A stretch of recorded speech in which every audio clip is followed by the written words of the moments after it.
আসসালামু আলাইকুম। আপনারা সবাই কেমন আছেন? দেশবাসী, বাংলাদেশের ভাইয়েরা। আমি আলহামদুলিল্লাহ ভালো আছি। আমি বর্তমানে আছি কিরগিজস্তান শহরের রাজধানী বিশকেক। তো আমি আজকে আপনাদের সাথে কথা বলবো কিরগিজস্তানের কাজ কী রকম আছে, কী কাজ চলে এবং কী কাজে আপনারা আসতে পারেন।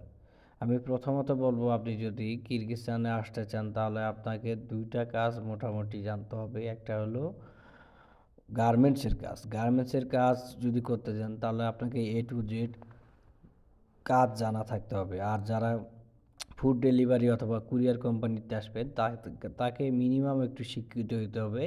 সে যেন গুগল ম্যাপ ভালো বোঝে, প্লাস হচ্ছে আপনার ভাষা ট্রান্সলেট করতে পারে।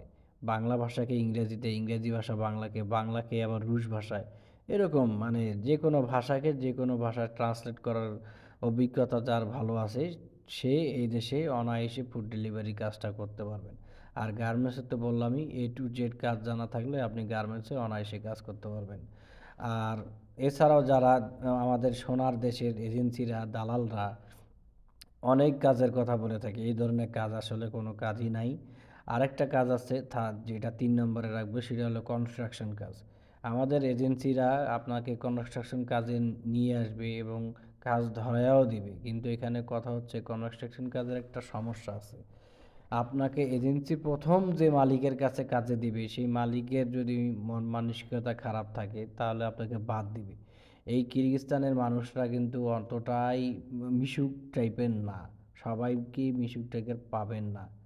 তো দেখতে পাচ্ছেন বন্ধুরা, আমি এখন একটা গার্মেন্টসের ভিতরে আছি। এই যে গার্মেন্টসটাতে আমাদের বাংলাদেশি কাজ করে ১৩-১৪ জনের মোটামুটি। এদের মালিক অনেক ভালো। কারণ গার্মেন্টসে কাজ করলে আপনি $450 থেকে $500 পাবেন। আর হচ্ছে থাকা খাওয়া ফ্রি পাবেন। আর কনস্ট্রাকশন কাজ নিয়ে যেটা বললাম, কনস্ট্রাকশন কাজের বিষয়টা হচ্ছে, ওই যে প্রথমত যে এজেন্সি আপনাকে যে মালিকের কাছে দিবে, ওই মালিক যদি মনে করে আপনাকে রাখবে না, আপনাকে বের করে দেবে। দেন হচ্ছে দ্বিতীয়বার যখন আবার আপনি কোথাও কাজে যাইতে যাবেন কনস্ট্রাকশনের, তখন আমাদের জাতির আব্বার কিছু সুসন্তান এই দেশে রয়েছে, তার যেটা হলো দালাল। তারা কাজ নিয়ে দেওয়ার বিনিময়ে $200-300 আপনার কাছ থেকে নিবে। সেটা হচ্ছে বাংলাদেশি টাকায় 30 থেকে 35 হাজার টাকা।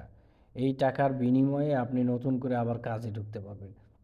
সেখানেও যদি কোনো কারণে আপনাকে বাদ দেয় ১ মাস করার পর, আলটিমেটলি এটা লস প্রজেক্টে থাকবেন। তবে আমি যেটা বলবো, এই ২টি কাজ, গার্মেন্টসের কাজ যদি আপনি পুরা ভালো জানেন, আপনি পুরা কাজ জানেন, তাহলে আপনি কখনোই ঠেকবেন না ইনশাল্লাহ। যেখানেই কাজে লাগেন না কেন, আপনি ভালোভাবে সুন্দরভাবে কাজ করতে পারবেন। আর যে কুরিয়ার কোম্পানি, এটা তো হচ্ছে উন্মুক্ত কাজ, আপনি যা ইনকাম করবেন তাই আপনার। ঠিক আছে, বাংলাদেশের ফুড পান্ডা বা আরও অন্যান্য যে ফুড কোম্পানির মতো সেম এই দেশেও। ঠিক আছে, আপনি ভাষা না জানলেও সমস্যা নাই, কিন্তু আপনি এখানে ট্রান্সলেট করে কথা বলতে বা মেসেজ করে কাস্টমারকে খাবার বা কোনো পার্সেল ডেলিভারি করবেন।